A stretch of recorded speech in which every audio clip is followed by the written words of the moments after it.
evening, Cubes of the Cash. Gary B, the casual comic guy here, and joining me just like every single Thursday, we got my good buddy, Digger Jim. Jim, what is going on with you on this cold, wintry day? We just got back from a epic cookie exchange that we do every year. So now I have a big container filled with cookies made from all these different wonderful ladies. Yeah. So I'm as soon as I'm done, I'm gonna go down there and have some cookies. Get a belly into a sugar coma, right? Yeah. It's worth it. It's totally worth it. Chasing the diabetes.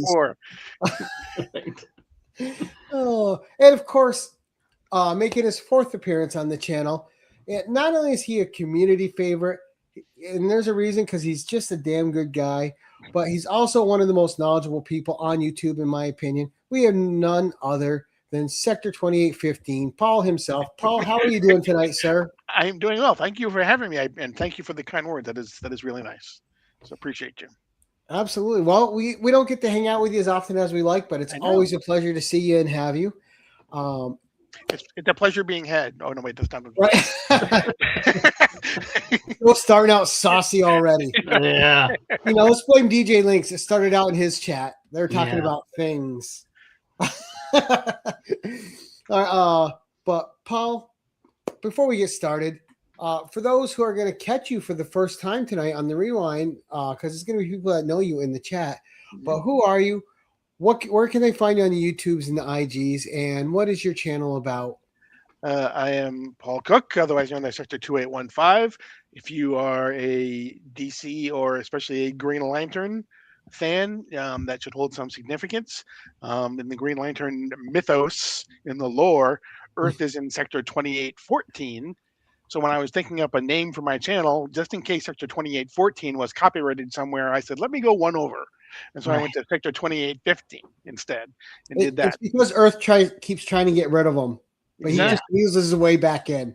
It's funny because, I mean, we must be a big problem here because, like, Earth has, like, 8 Green Lanterns that they need, and all every other sector only has one. Right? Those problem-ass humans, I tell you. Right, exactly. So I've been on YouTube now maybe 4 years, maybe or so, about maybe a little bit more now, but for a little while. I started, I was on Instagram.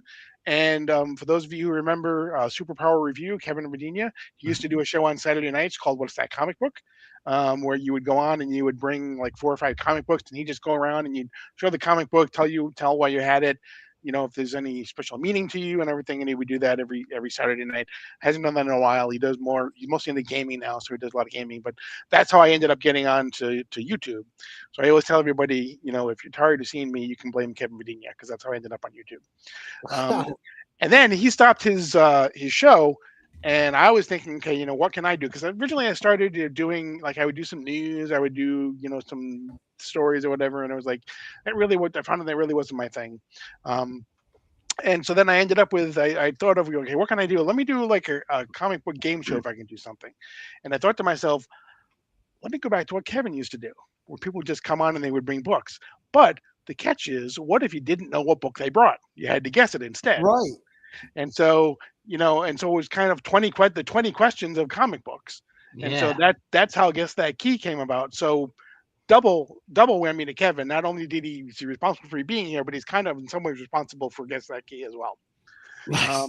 And so I do that. Then I'm on Mark's channel, Mark Legion of Comics. I'm on At Week's End with him on Sunday nights. And then we do something called the DC Comics Deep Dive, where we are currently going through the Absolute Universe as the issues come out and just kind of taking people through it and making sure people haven't had a chance to read it, they can come in or they can catch up if they missed some issues. And that's kind of what we do. So, and I'm on Instagram at Sector__2815. Now, are you guys going to do a Supergirl Woman of Tomorrow deep dive now with the show, with the trailer coming out? Maybe we will. Yeah, I feel like you should. Right. All right. So just a quick hello to a few people that popped in so far. Steve, the voice white. Good to see you, sir. My Tuesday guest and a great dude all around. Also suffering the winter doldrums along with us because we're not too far apart and we're getting hit by the same stuff. Ruby G, calm, cool, collected, one of the best supporters in our community. Thank you, Ruby G. One of my all-time favorite people, Jerry the Jitterbug. Great to see you, Jerry. Hope you're doing well, sir.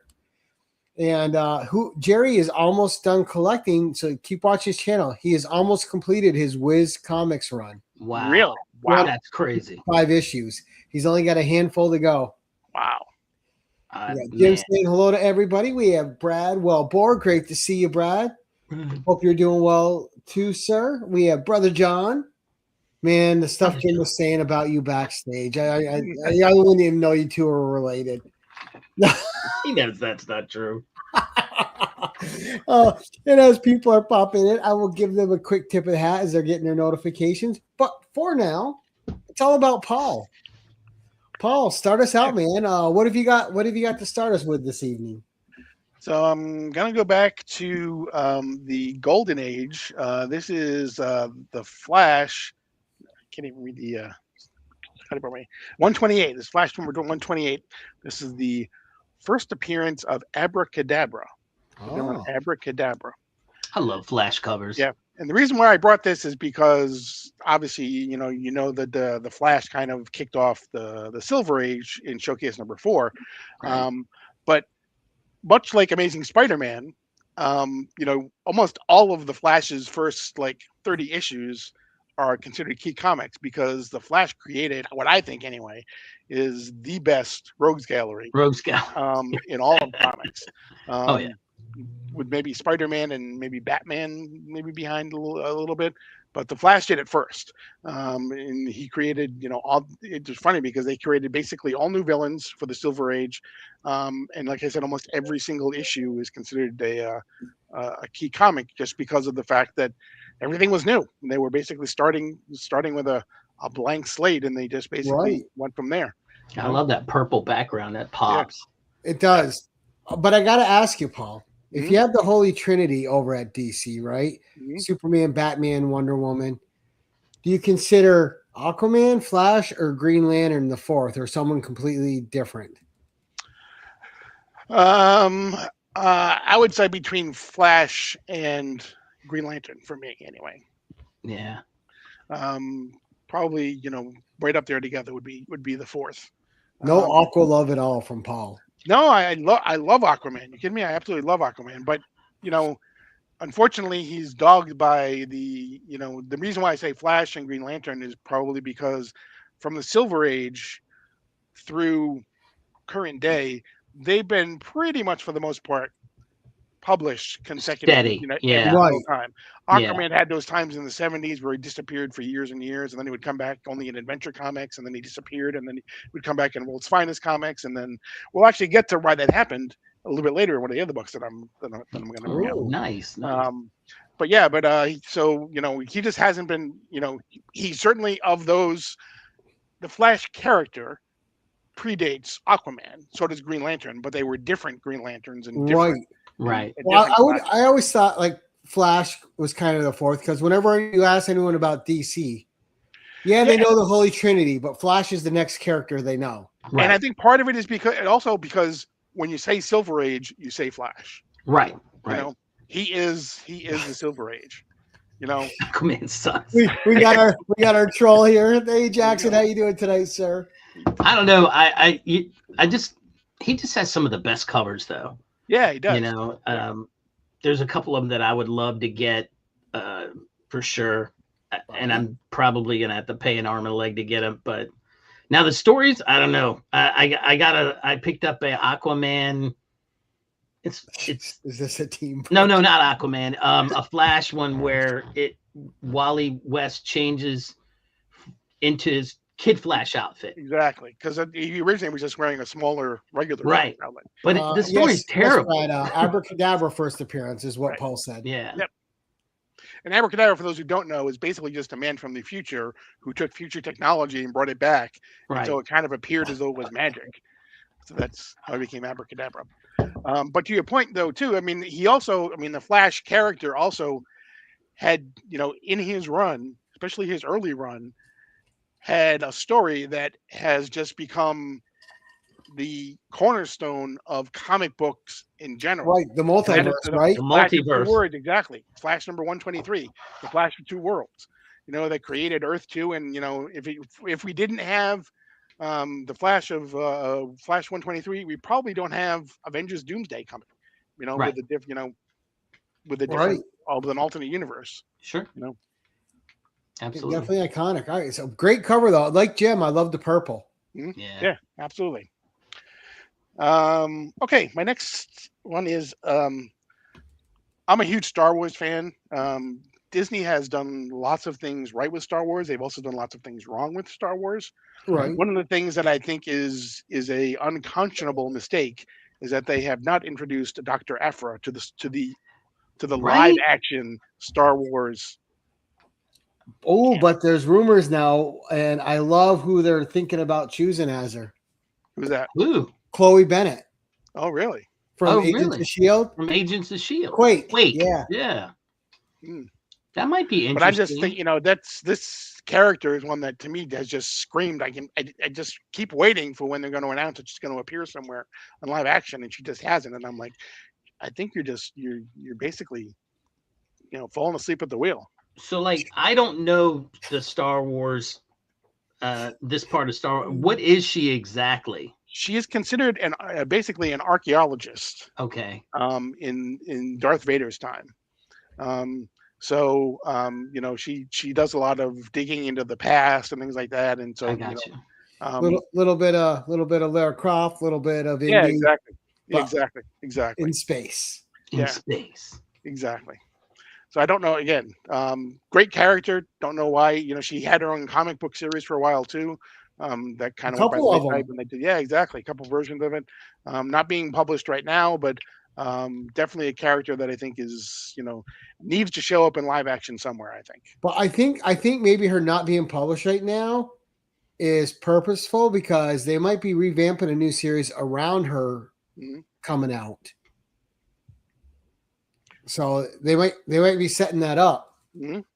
Could be. Yeah, maybe. Indiana Jones. Yeah. Just a great design, but I could totally see Chloe Bennett rocking that. Yeah, absolutely. Yeah, that's a great. Hopefully that would work out. So, okay. All right, good pick. Book number 3. We're going to go back to the Silver Age again. This is Adventure Comics number 294. Right. Now, this is at the height of the Bizarro Adventure Comics. There was a time in the 60s or the early 60s that Adventure Comics was almost every issue was doing some sort of theme on a Bizarro. It's Bizarro. Really? It's Bizarro Jimmy Olsen. It's Bizarro Lois Lane. It's Bizarro Barry White. It's Bizarro Crypto. It's Bizarro. It's like they would just. It seemed like almost every issue they were doing different Bizarros. And this one happens to have the introduction or the first appearance of Bizarro John F. Kennedy and Bizarro Marilyn Monroe. Oh wow! Yeah, see, I didn't know Bizarro was actually that ultra popular. Yeah. Yeah, when he first came out, and he was, he first appeared in an issue of Superboy, and then he kind of came over to Adventure Comics. This was a time when Mort Weisenberger Weisberger, one of those, was the kind of the editor of all the Superman titles. So Superman, Action Comics, Adventure Comics, Superboy, all of them, and he really exploded the Superman mythos. He's the one that created the Fortress of Solitude, and he created, the Brainiac, and the Bottle City of Candor, and Bizarro, and the Beppo the super monkey, and Comet the super dog, and so he really kind of exploded it. And wow, he really expanded the universe quite a bit. Really did. Yep. Nice. Yep. And there's also, if you can see, besides you see the Bizarro John F. Kennedy and the Bizarro Marilyn Monroe, there is a Bizarro Jerry Lewis. Oh, geez. Why is Jerry Lewis on here? Well, at this time, DC was also publishing a Jerry Lewis comic and a Bob Hope comic as well. Yeah. So Bob Hope didn't make the cut for the cover. Bob Hope did not make the cut. Bob Hope probably wanted too much for his likeness on the cover. Right. Jerry Lewis would probably just say, I just throw it on there. That's now you know what you reminded me of now is the old roast that they used to do. Yeah, with Dean Martin and Don Rickles, and those things were so great. Red Skeleton never got a dinner. Wolf never got a dinner. Right. I love those roasts. Johnny Carson hosted almost all of them. Yeah. Buster Brooks would do his drunk guy. Yep. He would be the drunk guy. It's such a That is cool, a cool book dude. to have. Yeah. I was just watching some of those again last month and just laughing my butt off. The comedy's still golden. Absolutely. That's And awesome. a time when they understood that it's okay to pick on each other and have a little fun. Right. Exactly. But it was, I mean, compared to what they say now, it was definitely a little bit, it was much more buttoned down. Right. Yeah. It was tamer. Yeah, absolutely. So, all right. Excellent. Book number 4. For those of you who are reading or are involved in the DCKO right now, this is for you. This is the first issue of Booster Gold, the first appearance Oh, of Booster Gold. Joe's gonna love that. Anachronic Comics. That's one of his favorite characters. Created by Dan Jurgens. With Skeet. That was Skeet. Again, another. This is in some ways kind of akin to Abracadabra. This is right from the future. Exactly. He's trying to be a hero. Right. Trying to be a hero. But not every character is born to be a hero, at least at this time now. So, but again, he's important right now because he at the end of DC All In, which was last year, he went through time and he went and ended up in the Absolute Universe, and we found out at the end of DCKO #1 that Darkseid now lives inside of him. So that's where Darkseid is, and so he is kind of putting his fingers on the scale in the fights, and he's tipping the odds ever in their favor. Exactly. But Booster Gold's had a couple series too, and almost all of them have involved Dan Jurgens. I know Jeff Johns did one for a little while. I think with Jeff, maybe with Dan on art. But he was one of the he was one of the Justice League when they came out with the J.M. DeMatteis and Keith Giffen and Kevin Maguire Justice League. Him and Blue Beetle, like the International or something, or they were Justice League, and then they became Justice League International, right? And then they became Justice League Europe and Justice League Detroit and Justice League, and then there was like every city had to have a Justice League. But he's like one of those cult characters where he's got or not everybody loves him, but he's got a cult following. Right. Yeah. And, and he's, he is just, him and Blue Beetle, they're just screaming to do a buddy cop movie somewhere. Right. Oh, yeah. But the original Blue Beetle costume, though, like. Oh, no, he's probably. That's not the booster. That's not the Blue Beetle that he would be with, though. Of course, that Blue Beetle ended up being shot by Maxwell Lord. So, no, I mean, or the second one, but not the new one. Ted Cord. Yeah. But now the new one is Jaime Reyes. Right. Yes. Yeah. No, not him. The other one. No, but he's good on his own. Like, but he needs the other guy. I used to love. I can't even remember even what Blue Beetle ones I read when I was a kid, but Blue Beetle were some of the comics I got, and I just always loved them. It was like very crime, and it's just nice. Yeah, were they the ones from Charlton? Maybe I think so. Charlton when I was really young, yeah. Yeah, because that's what they got Blue Beetle when they purchased all the Charlton characters. He came over with The Question and Captain Atom and Blue Beetle all came as part of the acquisition. So when they purchased all the Charlton characters. Right on. But great fun cover. Yeah, absolutely. All right. I decided I needed to bring some Marvel comics as well. So this is kind of this. I didn't even know you owned any. I do own some, yeah. I'm just picking. This is the Fantastic Four. This is the annual number 6. First appearance of Annihilus, and the first appearance of someone who may be very important to the Marvel movie universe. Who is, you guys know? Franklin Richards. Absolutely. Franklin Richards, right. Yep. I didn't know you wanted us to say it, so I was trying to let you like. No, that's fine. Okay. This is a very red cover. Yeah. Yes. It's a nice one to have. Mm-hmm. Very nice, and it looks in good shape. Yeah. And that was one of my favorite scenes. There was a couple in that Fantastic Four movie, which I personally loved. Yeah. But I thought one of the most ingenious parts of that movie was something any mom would do when Sue Storm turned her belly invisible to look at the baby. Mm-hmm. I was like, how clever is that? Just that little thing, right? That little detail is just so clever. Yeah. Yeah. Yeah. And then she left him alone, and Dr. Doom got him. Yeah. But then, for 1 second, I turned my back for 1 second. Just because you can see your kid doesn't mean you're good with them. Right, exactly. Good point. Good point. I mean, yeah, and Annihilus is a pretty, in the beginning there, he's a pretty regular villain, you know, for the Fantastic Four. Mm-hmm. You don't see him as much. But I think that'll tie you into the negative zone too. Right. I mean, well, that's his jam. I mean, that's where he's from. So, I mean, all that. That's a beautiful cover, though. Yeah. Yeah. Anything Kirby does is good. Yeah. So. Alrighty. Next, we have My Greatest Adventure number 80. This is the first appearance of the Doom Patrol.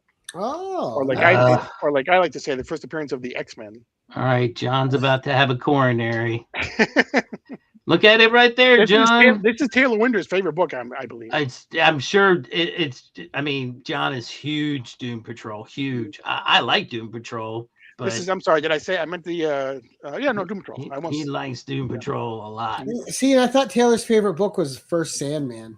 I know it's up there for him. Yeah. And that's why I brought this right after John. He brought Doom Patrol for crying out loud. Negative Man. That's the only thing about it. Doom Patrol. It's like they were like, I don't know. You can't say like first X-Men. I mean, these guys. That's a great cover, though, Paul. Had a lot of issues. Yeah, the reason why I say I'm joking, obviously, but I say first X-Men because there's controversy there. Yeah, because you have people that aren't accepted by society in both of them. You have Peter who happens to be in a wheelchair, confined to a wheelchair in both of them. Yeah. One of the guys' names is Mento, who happens to it's like okay. Yeah. Yeah, I think I just liked what was it, Rita Farr? Because she was like Giganta, right? I mean, she would just get really big. And the other reason I brought this is because to be timely is because Mento, who married Rita Farr, right? Doom Patrol, he was just name dropped in the last issue of Absolute Green Lantern. Oh, but that's Negative Man on the front, right? Yeah, yeah. Which is, another thing. I'm like, come on, when the body just lays there after he comes out, Negative Man goes out. He can only be out for like what, 60 a minute? We've or already something? had a Doom Patrol series, but I could see them now that Gun's over there. I could see them doing a Metal Man series too. Oh yeah, now that would be cool. I would be down for Metal Man series. Yeah, that seemed like that would be like right in his wheelhouse. These right, because he knows how to make those odd characters work. Yeah. Exactly. I'm with you. Yeah. I can't wait. I can't wait. I mean, we were talking beforehand. We got the new Supergirl trailer today. It was definitely different. I have to admit, I loved it. But the first 10 seconds where Crypto is pissing on the newspaper, I'm like, okay, I'm not really sure I'm in for this yet. But that trailer just kept getting better and better. Yeah. Yeah. Now what number is that? That's Great Adventure what? Number 80. Hey, did you see the one where she gave the middle finger? Yeah. Yep. I was like, and the fact that you see the shadow of Lobo, but all you can see is the cigar, the embers of the cigar. Yeah.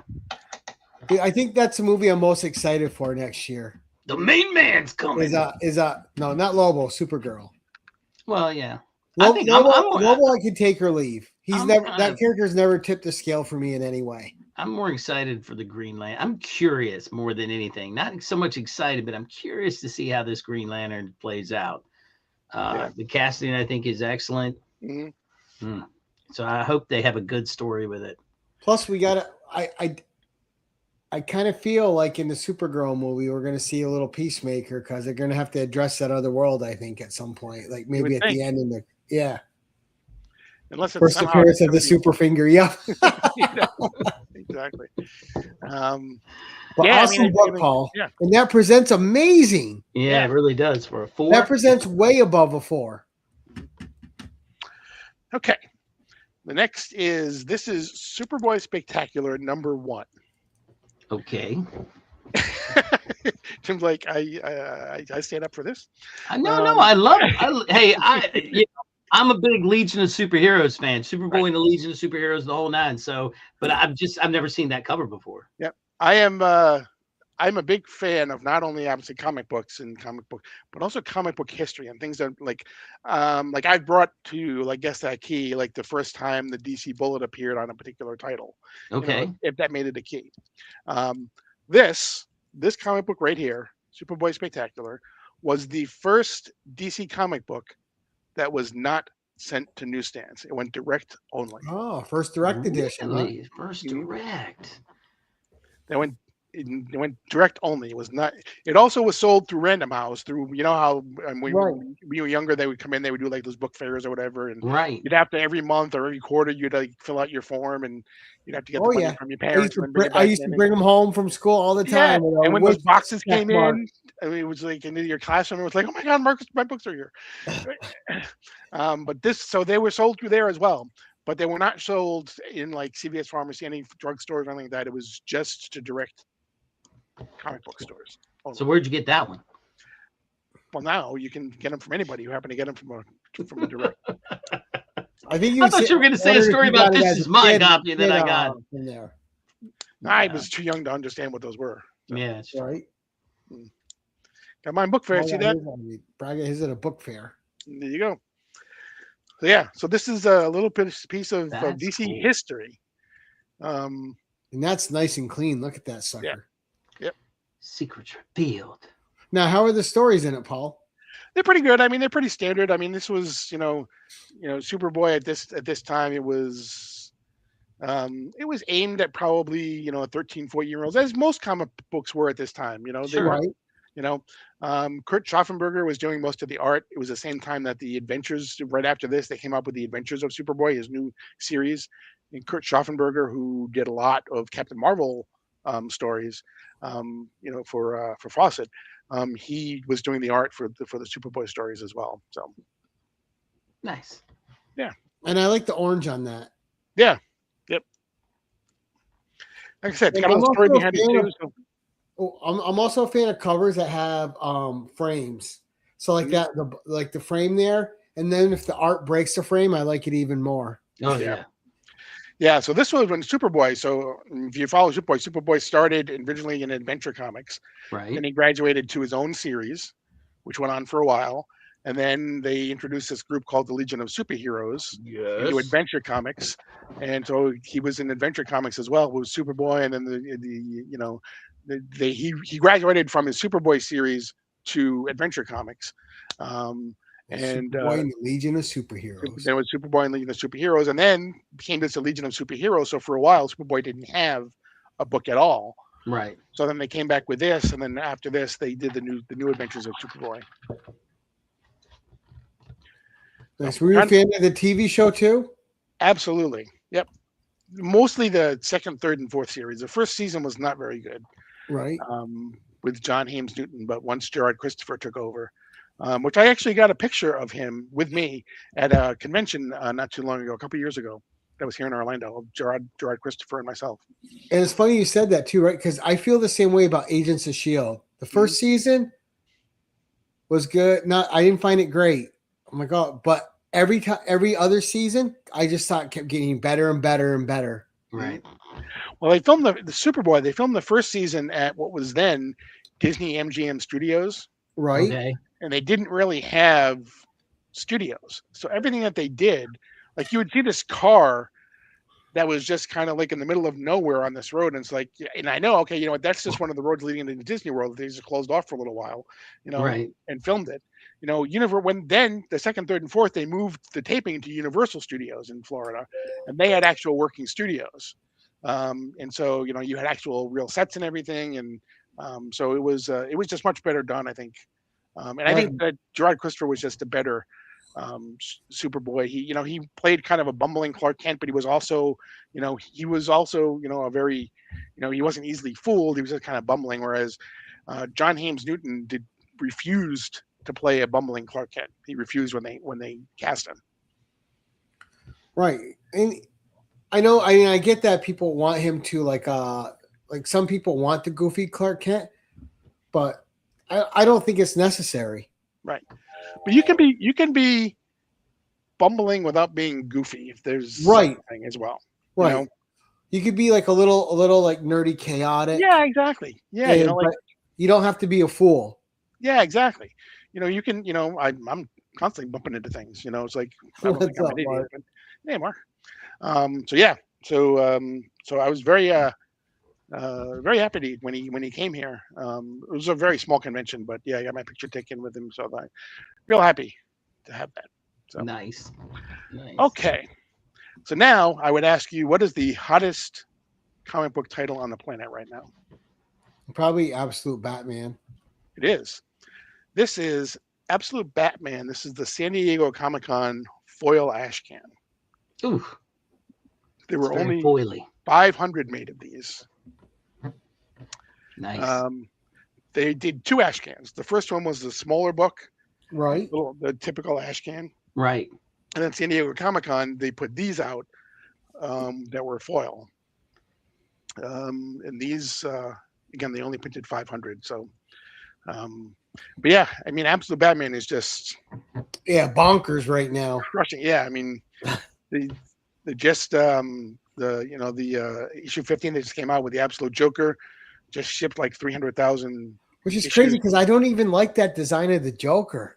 Mm-hmm. I was like, oh. I mean, I read up till issue 5 or something, and that was as far as I just was like, okay, Really? this is cool.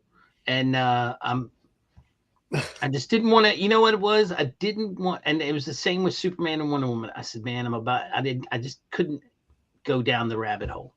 But oh man, but if you read the annual, it captures the Absolute Batman annual that they just put out. Daniel Rowan Johnson did the first story.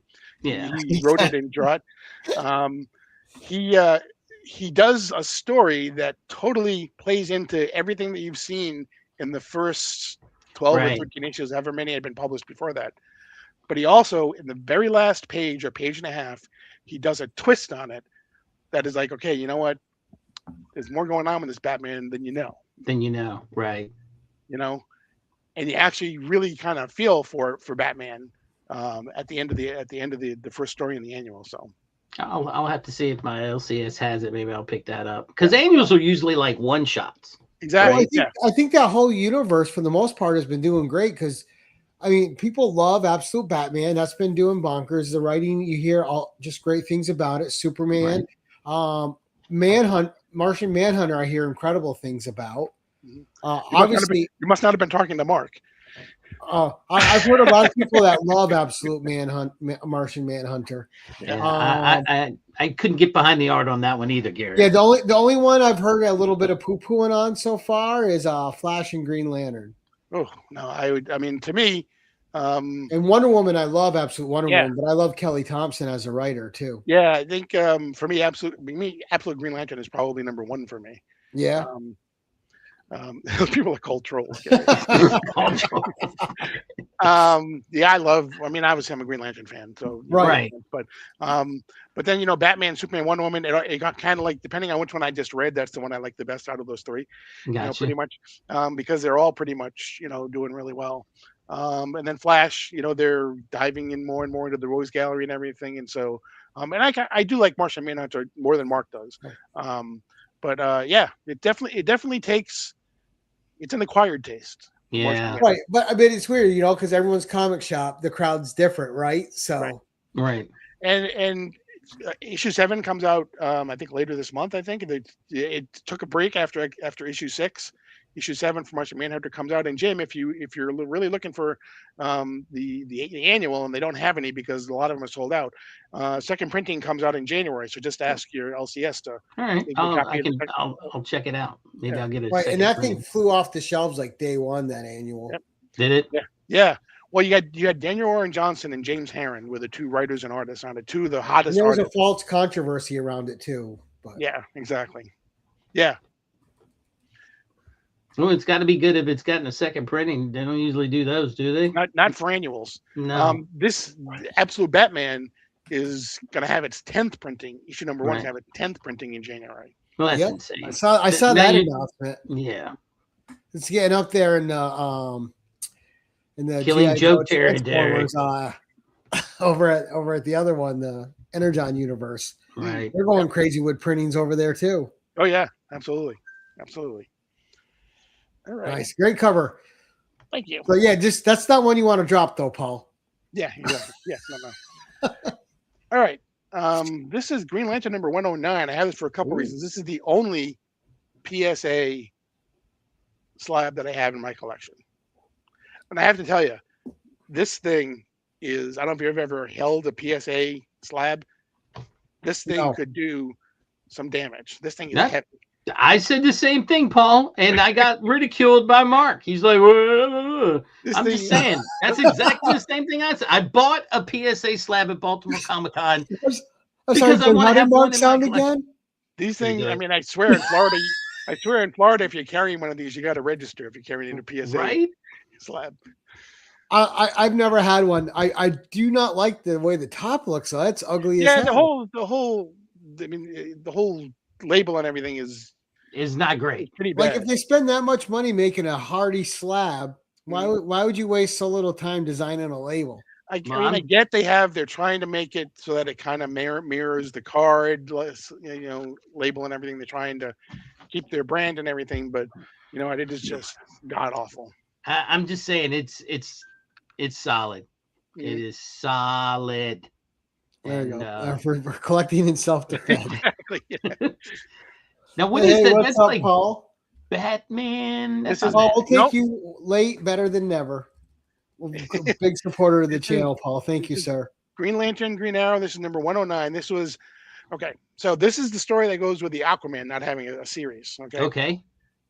This is one of only 3 issues that was put out as part of the DC explosion.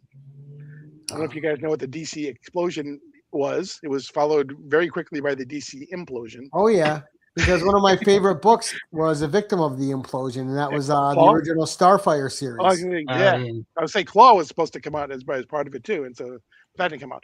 So those who don't know, the DC explosion was in 1978.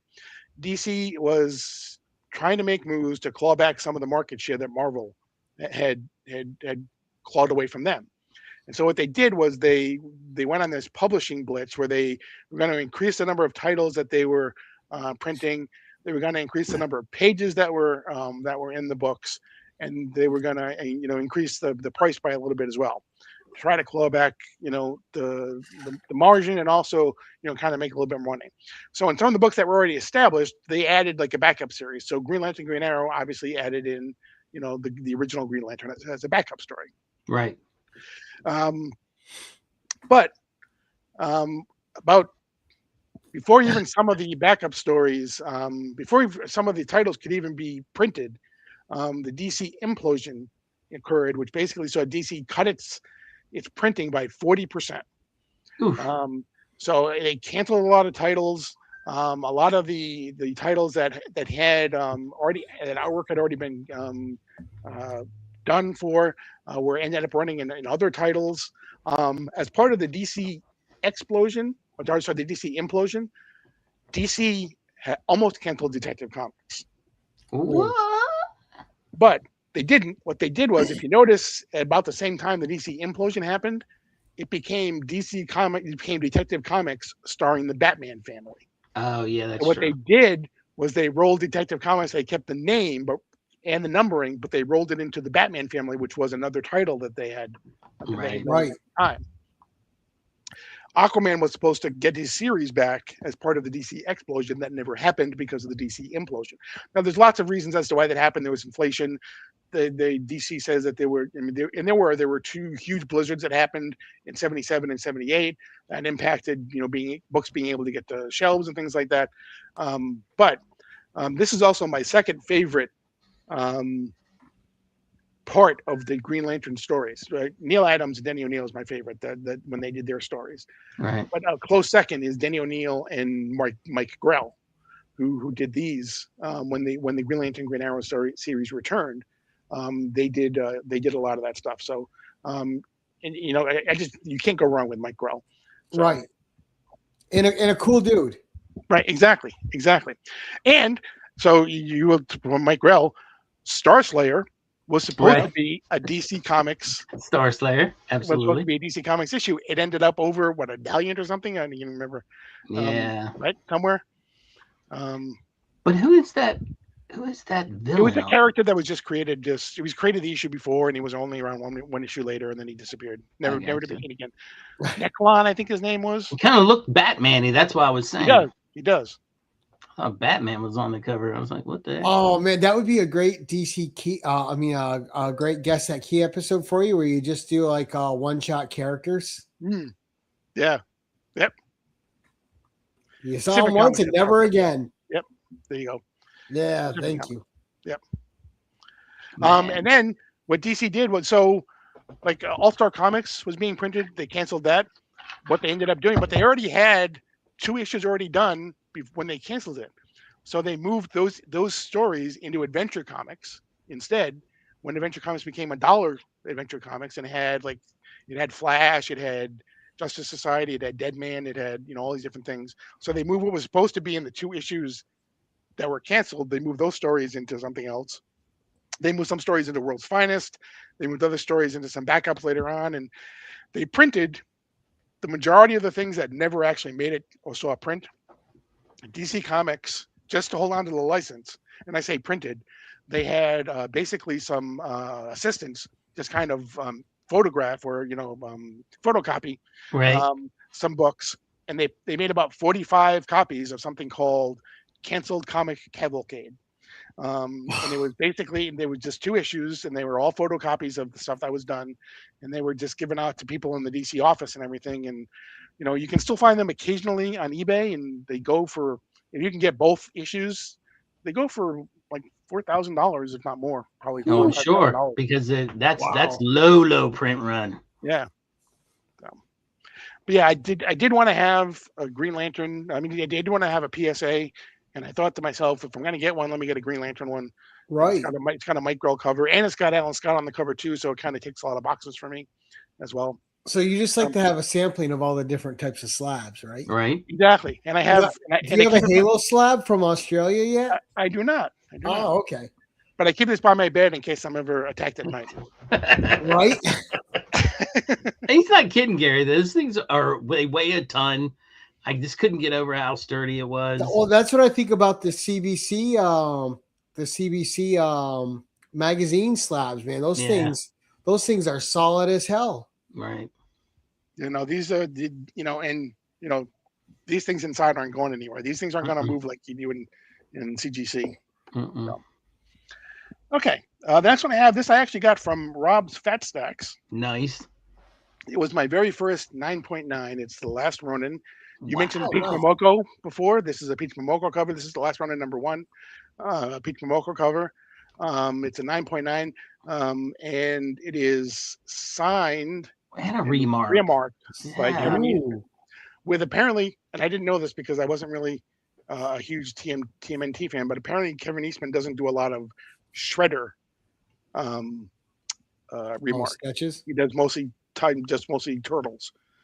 So this is kind of a rare one. So, nice. But this was, like I said, and I got it dirt cheap because Rob just didn't want it anymore.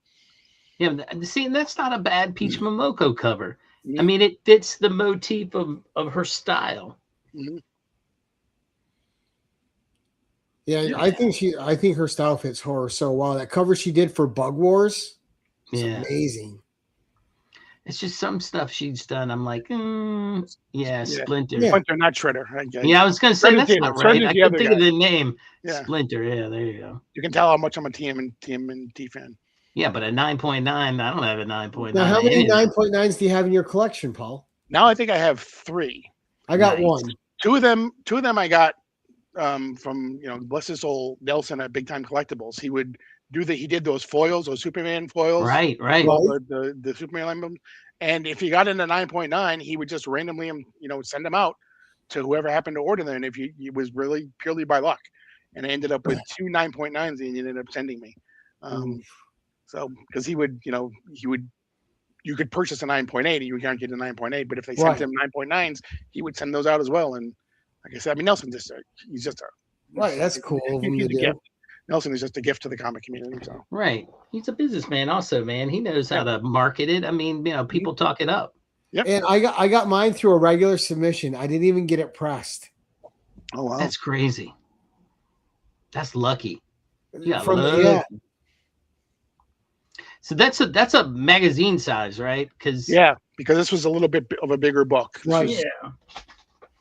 I think I've got one around here somewhere. But They were a little bit smaller than a standard magazine, but yeah, it's not the it's kind a weird that you would format. see. Yeah, exactly. It's not the size of it's not like the limited treasury editions that they would do, and it's not the size of like the new Batman, the last night or whatever. It's a little bit smaller than that.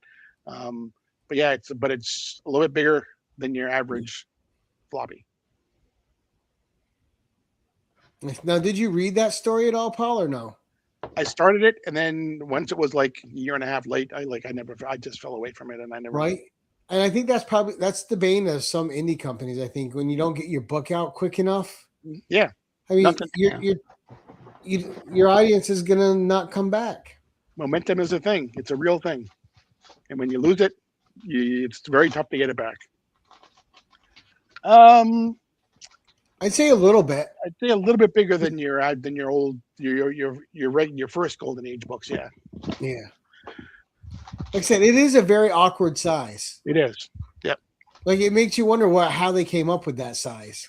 Yeah, it certainly wasn't done by the people who make the boxes. Right? Or the guys and boards. Yeah. Yeah, because you either gotta, not put it in a bag and a board, or you gotta put it in a bag and a board that is like 3 times a treasury size. Yeah. Right. So hey, great book. That's all right. awesome. I think that's number 10, I think, right? Yep. So now you have a spec and a story. Correct. So this is my spec. This is Avengers JLA number 1. Yes. Sorry, number 3. Oh. Sorry, number 4. Sorry, number 4. Number 4. And the reason why I'm choosing this is a couple of things. Because it was just announced what the next Marvel DC collaboration is going to be. It's going to be Spider-Man, Superman. Right. We knew that, but we just got all the details of the first issue, and the one that DC is putting out. We just got that. This is the last time Superman appeared with Marvel characters, so I think that there's that could make it a spec as well. But I would not be surprised if DC and Marvel are working back up to another Avengers JLA number 2. Another story. Right. Because Teen Titans X-Men too, right? Exactly. Because you know what, Deadpool Batman was flying off the shelves. Oh for both companies. Exactly. And I'm assuming that Superman and Spider-Man is going to do the same thing.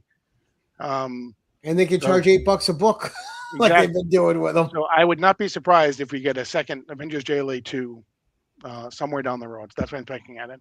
And this actually is signed by George Perez too as well. Oh, nice. Even better. How can you beat that? Yeah. And it's got a remark on the back as well. What?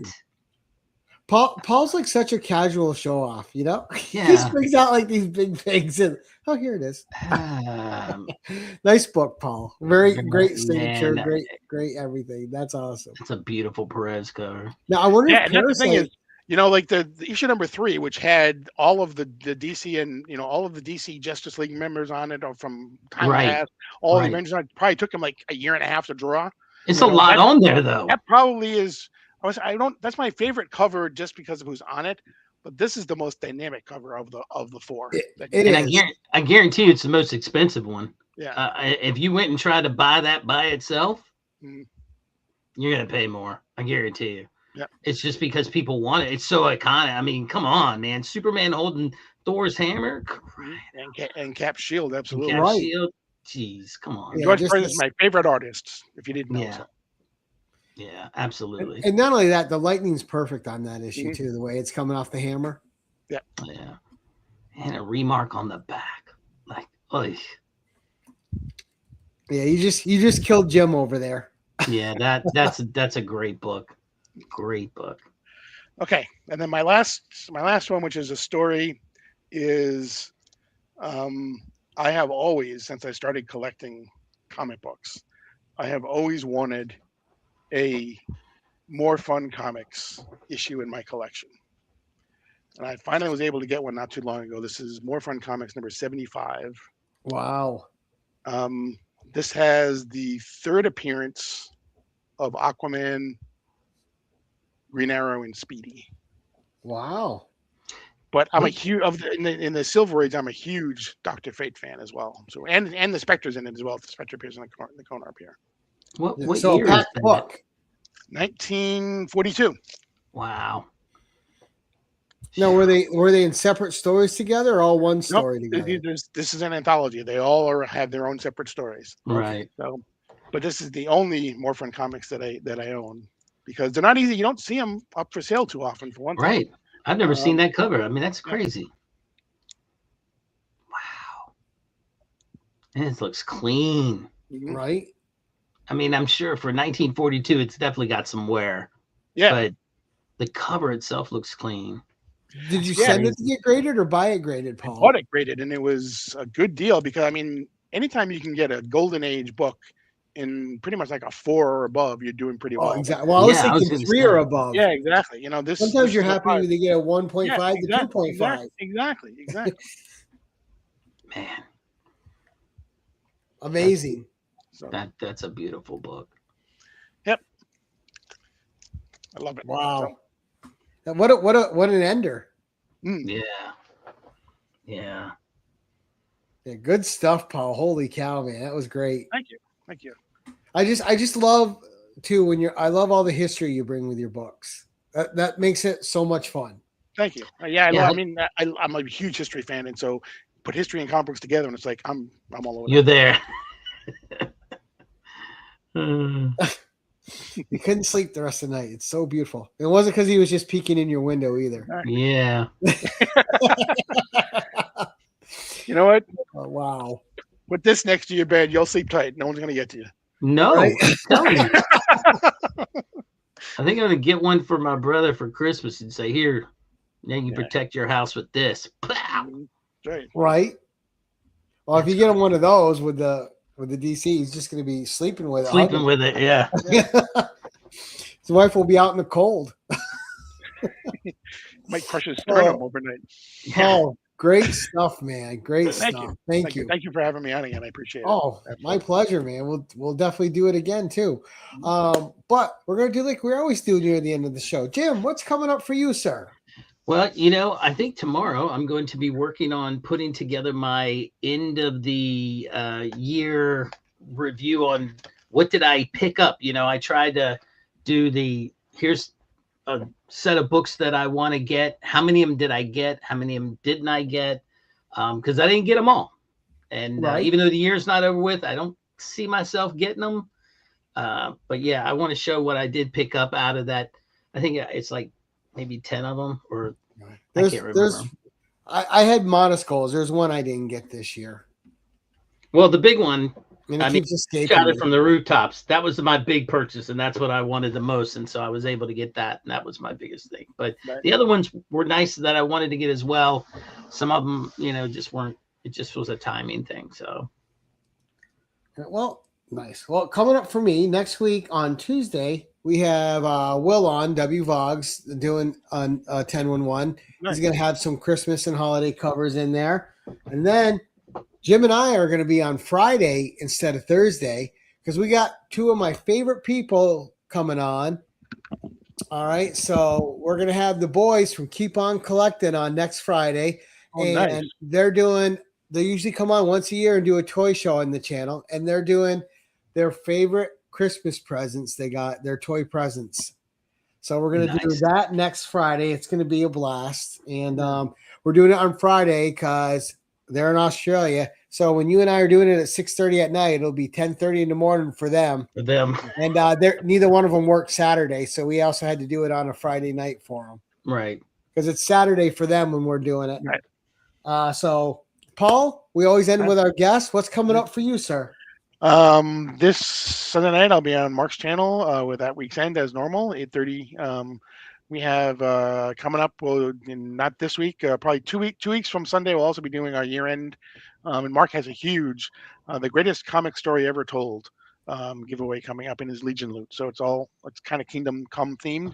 Right. And we'll do our best we'll do at year ends where we'll do our best of 2025, and then next Wednesday, mark it down, 9 o'clock on my channel. It's the fourth annual Guess That Key Christmas show. We'll have nice. multiple giveaways going on during the day. We'll have some limited treasury editions. We'll have a slab. We'll have an absolute edition. We'll have a comic package featuring all John Jang covers as well. And we'll have a reading of the Guess That Key 'Twas the Night Before Christmas. Oh, Ooh, nice. awesome. Great stuff. All right. Well, first of all, as always, I want to thank my co-host, Jim. It's always a pleasure having you with me, buddy. Thank you so much. Yes, sir. And just been a fun time this week. And of course, there's no great show without an awesome guest. Paul, you always fit the bill. Thank you for gracing my stupid little channel with your presence. I appreciate it, sir. Thank you for the privilege of your time.